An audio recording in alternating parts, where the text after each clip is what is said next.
Bonsoir à tous, ravi de vous retrouver dans Ça vous regarde. On parle ce soir d'Internet et d'Adopi. Alors c'est un mot barbare, on va vous l'expliquer. Adopi, c'est une institution, une haute autorité. Elle a été créée pour lutter contre le piratage sur Internet. Riposte graduée pour vous empêcher peut-être de télécharger des films ou de la musique. On fait le point ce soir sur ce dossier. On en a beaucoup parlé ici sur le plateau de Ça vous regarde et à l'Assemblée nationale. On reviendra évidemment sur la saga parlementaire. On en parle ce soir parce que les premiers mails sont partis. Les internautes, les pirates ont reçu le premier mail d'avertissement. Alors, est-ce que ça va marcher? C'est un peu la question qu'on se pose ce soir. Beaucoup de critiques, beaucoup d'inquiétudes, sans compter que Free, l'un des opérateurs, eh bien, lui a décidé de ne pas jouer le jeu et de ne pas envoyer ce fameux mail d'avertissement. Est-ce qu'Adopi est la bonne solution? On va essayer d'en savoir plus dans quelques instants avec vous, parce qu'il y a beaucoup de questions ce soir. C'est un sujet évidemment qui passionne les internautes. Beaucoup de questions à la fois sur le site www.lcpan.fr, et puis j'imagine qu'on aura beaucoup de questions ce soir venant de nos sentinelles citoyennes. On les découvre tout de suite. Il y a Jean-Baptiste, il est musicien, il nous parlera de Paris. Et puis Thomas, il travaille dans la musique et dans l'univers d'Internet. Il nous parlera, lui, de Nantes. Deux personnalités, deux sentinelles citoyennes, j'imagine, ferrées, comme on dit, sur ce sujet. D'abord, retour en images avec Jérémy Hartmann sur cette institution Adopi, sur cette haute autorité. Je le disais, elle est censée lutter contre le piratage et elle a lancé ses premiers mails. Seulement voilà, vous allez le voir dans ce sujet, les débuts sont un petit peu chaotiques et certains ont déjà contourné Adopi. Regardez ce reportage. Paris, 14e arrondissement. C'est de cet immeuble anodin qu'ont été envoyés les premiers mails de mise en garde de l'Adopi. 6 étages, dont 2 strictement interdits aux visiteurs. Depuis sa création, la haute autorité entretient la culture du secret. Alors hier, dans les sous-sols du bâtiment, les journalistes attendaient beaucoup de la conférence de presse organisée par la présidente de l'institution. Objectif pour la presse, aborder les questions qui fâchent, à commencer par celle du fournisseur d'accès Free qui refuse de transmettre le mail d'avertissement à ses abonnés suspects. Je me demande si, lorsque Free ne transmet pas ces informations, est-ce qu'il n'est pas finalement dans son droit? Ça n'est pas le sujet aujourd'hui. Nous entendons l'intérêt que vous avez tous pour la réponse graduée. Néanmoins, ça n'est pas l'unique mission de la haute autorité. Ne pas s'appesantir sur l'épineuse question, la haute autorité préfère communiquer sur le lancement des labs, des ateliers de recherche participatifs confiés à des experts indépendants. Mais devant l'insistance des journalistes, voici la réponse lapidaire de la présidente de l'Adopi. La position de Free nous semblait a priori porter atteinte aux droits de leurs abonnés pour la simple et unique raison qu'ils n'envoient pas le mail, ils ne transmettent pas le mail que nous avons envoyé. Visiblement, les questions sur Free dérangent les organisateurs. Oui, non, juste une question, s'il vous plaît. Je suis désolée, vous en êtes à la 3e. Je suis désolée. Elle a une autre interview qui est prévue ensuite. Au milieu des micros, une attachée de presse vient stopper net l'interview. On va vous répondre. On va arrêter d'être. Ça fait 1 heure qu'on est là, qu'on attend de poser des questions et vous me semblez au milieu. Non, écoutez, vous me donnez 5 minutes de questions. Non mais Une immense déception puisque tout le monde attendait des éclairages concrets et absolument clairs sur la problématique soulevée par Free. On n'en a eu aucune. Adopi sur la défensive et pour cause. Les failles seraient nombreuses dans le dispositif de riposte graduée. Pour nous en convaincre, le journaliste spécialisé Marc Ress nous invite à le vérifier chez lui devant son écran d'ordinateur. Sur Google, le simple fait de taper les premières lettres du mot contourner, automatiquement Google remplit les petites cases manquantes par contourner Adopi. Son objectif n'est pas d'inciter à pirater, mais bien de montrer en quoi la loi est mal conçue. Exemple parmi d'autres, un petit logiciel VPN permet à l'internaute de crypter et délocaliser virtuellement sa connexion. Donc tout à l'heure, je t'ai localisé ici, dans le sud-ouest, mais en tout cas en France.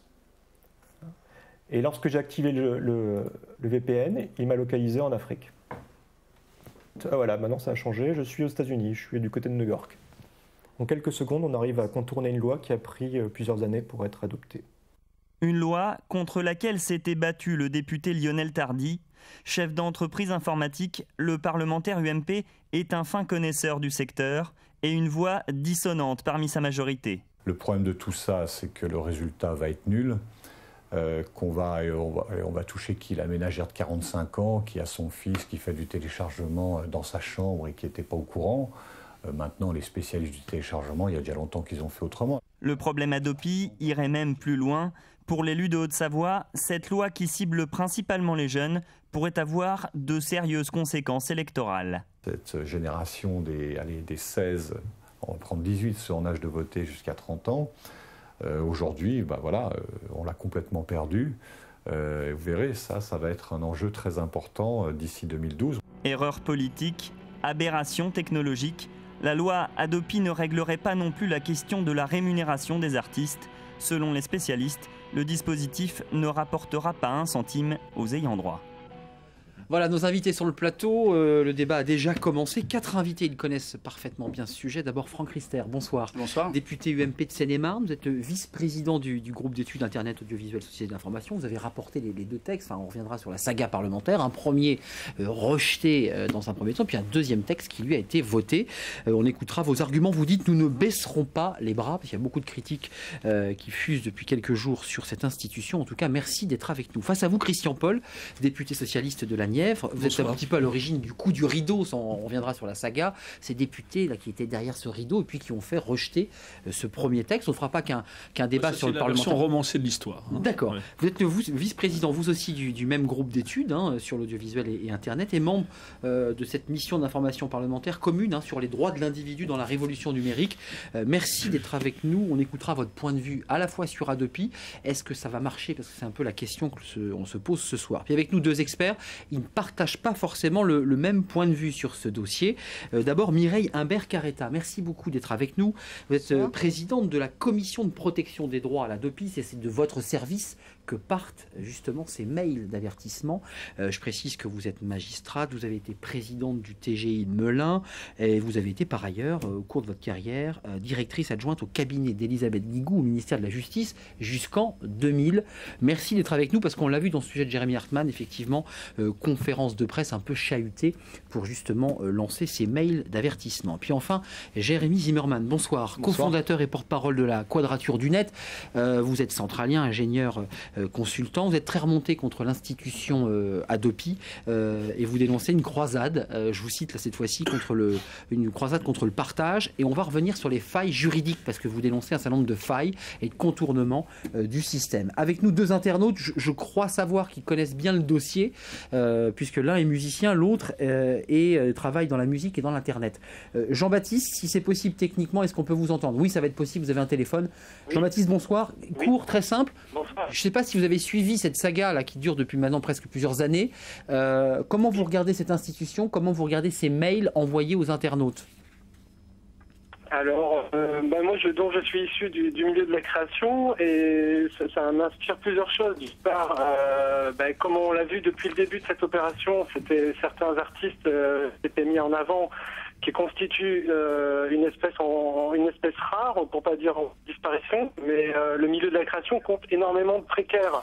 Et moi, je suis choqué de voir l'usage qu'on fait de l'argent public dans ce dossier, puisque on monte une usine qui coûte des dizaines de millions d'euros, sans aider aucunement, sans apporter un centime de plus aux artistes, et plus de ça, en jetant un voile de suspicion et de paranoïa sur l'accès à la création et à la culture, tout simplement. D'accord. Donc je pense que c'est dans la ligne du gouvernement actuel, c'est de protéger les plus riches aux dépens des plus précaires. Donc je ne suis pas surpris, mais je suis concrètement écœuré, on peut dire, de ce principe-là. Merci, voilà. Merci Jean-Baptiste. Donc on est sur le volet de la création.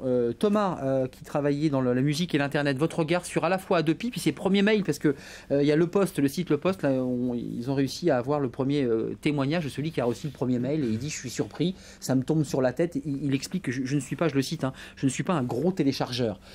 Thomas, dites-nous, vous êtes inquiet, vous avez peur de recevoir des mails, vous téléchargez, vous trouvez ça bien? Moi je suis très sceptique sur donc Hadopi en général. Donc personnellement je télécharge pas, mais je sais très bien que c'est pas pour cette raison que je pourrais pas recevoir de mail, puisque donc il y a des failles techniques dont on parle depuis des mois et des mois. Et puis je suis très sceptique aussi parce que je télécharge pas de fichiers illégaux, mais je l'utilise par contre beaucoup le peer-to-peer pour de la musique et des logiciels libres, et je sais pas si demain si on n'est pas en train de considérer que le peer-to-peer est utilisé, est illégal, alors que c'est pas le cas. D'accord. Merci pour vos deux réactions, parce qu'il y a la création et puis il y a effectivement le risque de recevoir un mail alors qu'on n'a absolument rien fait. Je voulais juste revenir d'un mot quand même, parce que la polémique ce soir, c'est aussi la position de Free. Un des opérateurs qui dit « moi je ne joue pas le jeu, j'enverrai pas la liste des pirates à l'institution », et le ministre a réagi, le ministre de la Culture, Frédéric Mitterrand, il trouve ce revirement inacceptable.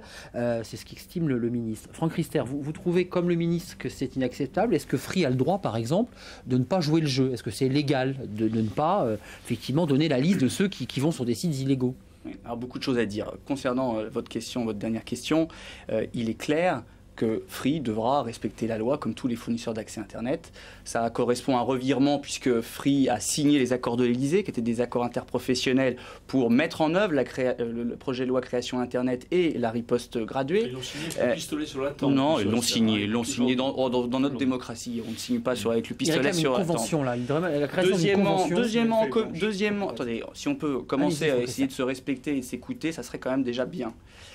Deuxièmement, pendant les auditions lors de l'examen du projet de loi à l'Assemblée nationale, le patron Max Lombardini de Free d'Iliade a très clairement dit qu'il respecterait la loi, et là il ne respecte pas la loi. C'est bien prévu dans la loi qu'ils doivent envoyer à leurs internautes les mails de recommandation envoyés par la Hadopi, et donc, ils le font pas. Donc le ministère va préciser les sanctions appliquées aux fournisseurs d'accès Internet par décret, et les FAI, et notamment Free, devront appliquer la loi, c'est bien normal. Mais ce qu'il faut bien comprendre dans cette affaire, c'est qu'on n'est pas là pour embêter les FAI, on n'est pas là pour embêter les internautes. Fournisseurs d'accès Internet. Oui, les fournisseurs d'accès Internet. On est là pour faire en sorte d'assurer le financement de la création. Le téléchargement illégal... Ce que dit Jean-Baptiste, il dit que ça va tuer la création. Mais non, au contraire, c'est tout l'inverse. Et d'ailleurs, dans sa très grande majorité, la création soutient le projet de loi Hadopi et la réponse graduée, et notamment les plus petits des créateurs, les indépendants qui soutiennent, qu'ils soient producteurs, auteurs, compositeurs, soutiennent en masse le projet de loi Hadopi. Parce que ce sont les plus faibles qui sont protégés par ce projet de loi, et c'est dans la lutte contre le téléchargement illégal. Donc, ce qu'on a voulu faire, c'est simplement changer les comportements.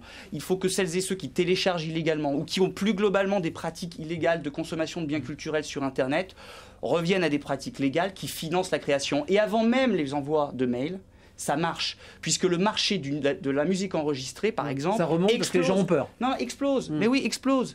C'est plus 50% en 2009. Non, mais dans tous les pays. 100 millions d'euros. Plus 50% en 2009 par rapport à 2008. Plus 50% au premier semestre 2010 par rapport à 2009. Avant même que la loi soit appliquée, donc il n'y a aucun effet, grâce au aucun débat. rapport. Mais si, grâce au débat, ce projet de loi, c'est changer les comportements, faire en sorte d'expliquer à nos concitoyens que pour financer la création, il y a besoin de moyens, et donc on a bien compris que de plus en plus de consommation de biens culturels se fait par Internet, mais qu'il faut le faire légalement. Et il y a de plus en plus d'offres légales qui sont pertinentes pour les consommateurs. Franck Riester, Mireille Imbert-Carreta nous fait le plaisir d'être là parce que c'est l'institution Hadopi, elle est naissante, vous êtes magistrate. Vous entendez les arguments à la fois de ceux qui téléchargent, de ceux qui ne téléchargent pas. C'est un peu l'argument, finalement, ça ne sert à rien, ça ne marchera pas. Moi, je suis au sein d'une autorité administrative indépendante. Indépendante certes, mais autorité administrative. J'ai en charge de faire appliquer la loi votée par le Parlement. Donc je n'ai pas d'appréciation sur ce que pas d'avis, droit de réserve. J'ai un avis de citoyen, mais en tant que membre d'une autorité, je fais en sorte que cette loi soit appliquée.